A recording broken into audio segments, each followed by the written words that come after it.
Welcome to VSPM channel. VSPM channel subscriber பண்ணாதவங்க subscriber பண்ணிக்கோங்க. கூடவே இருக்கிற பெல் பட்டனை கிளிக் பண்ணிக்கோங்க. இன்றைக்கி வந்து டீ கடை மசால் வடை செய்கிறதுக்கு எல்லாமே ரெடி பண்ணி வச்சுருக்கிறேன். இப்போது இந்த டீ கடை மசால் வடை பண்ணுறதுக்காக இந்த கப்பால் 1 கப்பு கடலைப்பருப்பு எடுத்து ஊற வச்சுருக்கிறேன். இந்த பட்டாணி இருக்குது பாருங்கள், சாதா பட்டாணி.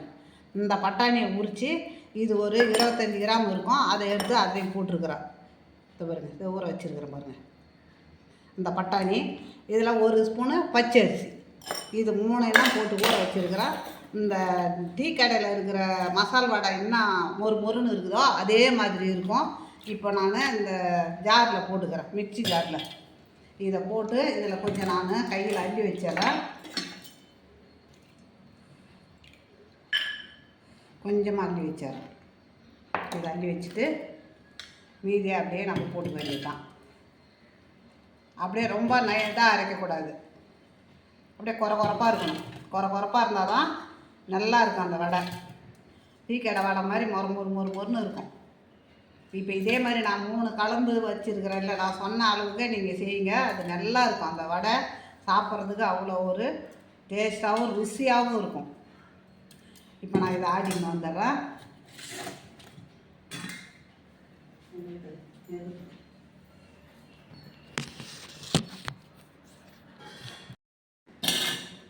இப்போ அரைச்சி வந்துட்டேங்க. இந்த பதத்துக்கு இருக்கணும். இந்த பதத்துக்கு தான் அரைச்சி எடுத்து வரணும். இப்போது இந்த இதை எடுத்து வச்சுருக்கிறேன் இல்லையா, இதை சும்மா ஒரு பல்ஸ் மூடில் போட்டு எடுத்து வரேன். அது எப்படி எடுத்து வரணும்னு பாருங்கள்.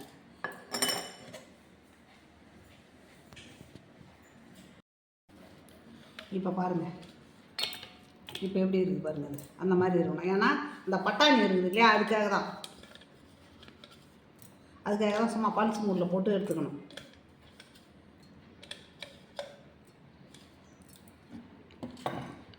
இப்போது இதுக்கு தேவையான இது உப்பு போட்டுட்டேன், கல் உப்பு போட்டு அரைச்சிட்டேன். இதுக்கு தேவையான வெங்காயம், பச்சை மிளகா, ஒரே ஒரு பச்சை மிளகா, உங்கள் காரத்துக்கு தகுந்த மாதிரி போட்டுக்கோங்க.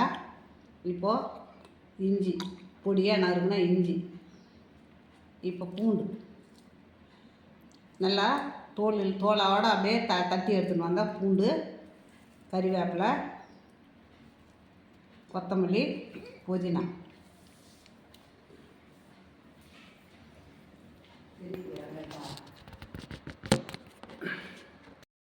இதுக்கு தேவையான பெரிய ஜீரகம். இப்போ இதுக்கு சின்ன ஜீரகம். அவ்வளோதான். இந்த மாவை நம்ம பிசைஞ்சிக்கலாம்.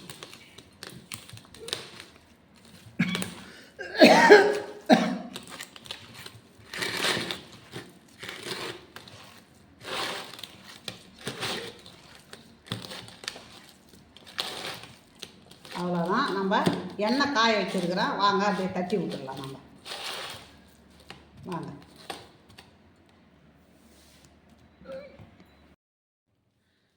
இப்போ எண்ணெய் காஞ்சிருக்குங்க. இப்போ நம்ம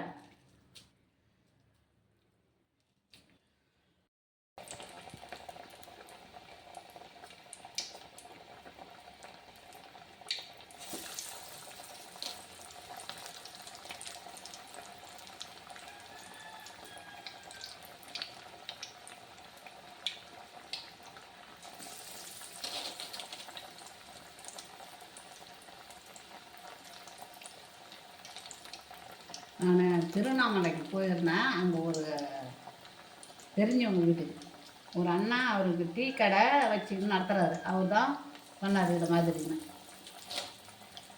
அவர் வந்து இந்த மாதிரி செய்யுங்கம்மா, அவங்களுக்கு வந்து அந்த டீ கடை வாசனையிலே வரும் அந்த வடை. இந்த மாதிரி பட்டாணியை போட்டு சாதா பட்டாணி உரித்து அதை போடணும். 1 கப்பு கடலை பருப்புனா ஒரு 25 கிராம் சாதா பட்டாணி, சும்மா 1 ஸ்பூன் பச்சை அரிசி, ரேஷன் அரிசி, அது எந்த அரிசியாக வேணாலும். அதுதான் அதுக்கு டிப்ஸு. அந்த மாதிரி செய்து பாருங்கள், சூப்பராக இருக்குன்னு சொன்னார்.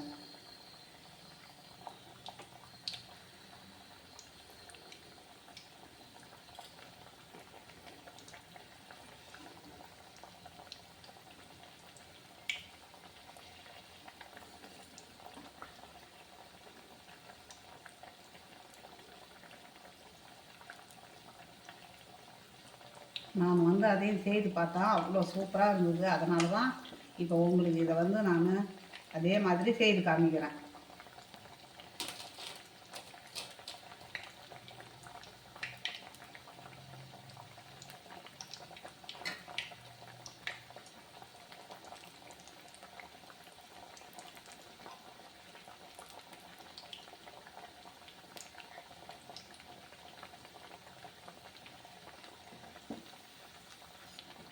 வடையை திருப்பி விட்டுக்கலாம்.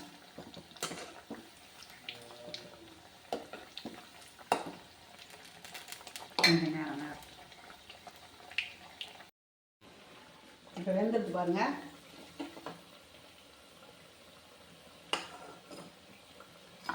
டிஷ் பேப்பர் போட்டிருக்கேன், அதில் எடுத்து வச்சிடலாம்.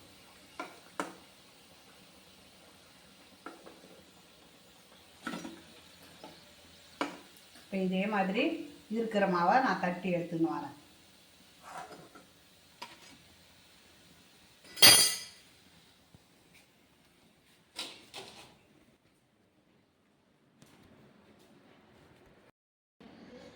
டீ கடை மசால் வடை ரெடி ஆகிடுதுங்க.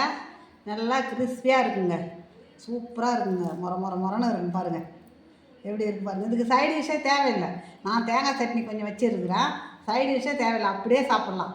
நம்ம எலுமிச்சம் சாதம், தயிர் சாதம், புளி சாதம், இதுக்கெல்லாம் இதே இதில் இந்த மாதிரியே நான் செய்த மாதிரியே நீங்கள் செய்து அதுக்கெலாம் நீங்கள் இதை தொட்டுக்கினீங்கன்னு வச்சுக்கோங்க, நம்ம எவ்வளோ சாப்பிட்றோன்னே தெரியாது, அந்த மாதிரி இருக்கும்.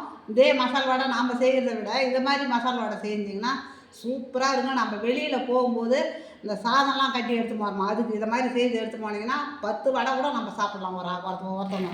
அந்த மாதிரி ஒரு மொறுன்னு இருக்கும். இது வந்து இது பிடிச்சிருந்ததுன்னா எனக்கு லைக் பண்ணுங்கள், கமெண்ட் பண்ணுங்கள், சப்ஸ்கிரைபர் பண்ணுங்கள், கமெண்டில் சொல்லுங்கள் எப்படி இருக்குதுன்னு.